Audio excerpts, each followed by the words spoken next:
మీ business ఏదైనా మీ ఊర్లో promotion చేయాలంటే అది సుమన్ టీవీతోనే సాధ్యం. ఇప్పుడే సంప్రదించండి. Hi hello welcome to Suman TV. నేను మీ పవని. ఈరోజు అయితే శ్రీకాకుళం జిల్లాలోని కోటబొమ్మల్లోని వేకువజామున జరిగినటువంటి ఘోర రోడ్డు ప్రమాదంలో అక్కడికక్కడే నలుగురైతే చనిపోయారు. మిగిలిన 6 పరిస్థితి విషమంగా ఉంది.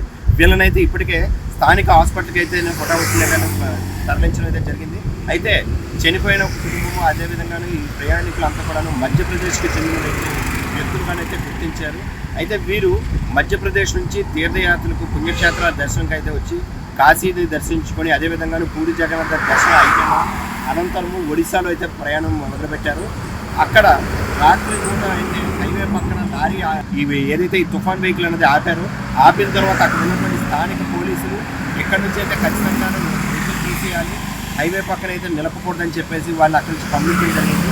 అయితే రాత్రి జామున తెల్లవారి వేకువజామున అయితే వాళ్ళు అక్కడ నుంచి బండి మళ్ళీ రెస్ట్ లేకుండానే డ్రైవ్ చేయడం బట్టి ఒక్కసారి వాళ్ళకైతే అలసటతోనే ఉన్నటువంటి డ్రైవరు ఈ ప్రయాణించడం బట్టి ఈ ప్రమాదం అయితే జరిగినట్టుగా ఉంది. అయితే అప్పటికే హైవేకి పక్కన పార్కింగ్లో ఉన్నటువంటి లారీని అనుకోకుండానే చూసుకోలేని పరిస్థితులు అయితే గుర్తం బట్టి అక్కడికక్కడే నలుగురైతే చనిపోయినటువంటి విషయం అయితే చూశారు.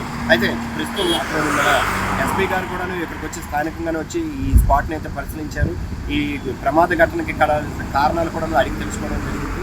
ఏది ఏమైనప్పటికీ అక్కడ అటుగా వెళ్తున్నటువంటి ఒక బస్సు డ్రైవర్ వెంటనే హుటాహుటిగానే ఇక్కడ ఉన్నటువంటి యాక్సిడెంట్ జరిగినటువంటి సమాచారాన్ని అందించడంతో మిగిలిన 6 కూడాను ప్రాణాపాయ స్థితి నుంచి అయితే ఈరోజు బయటపడ్డానని అయితే చెప్పుకోవచ్చు.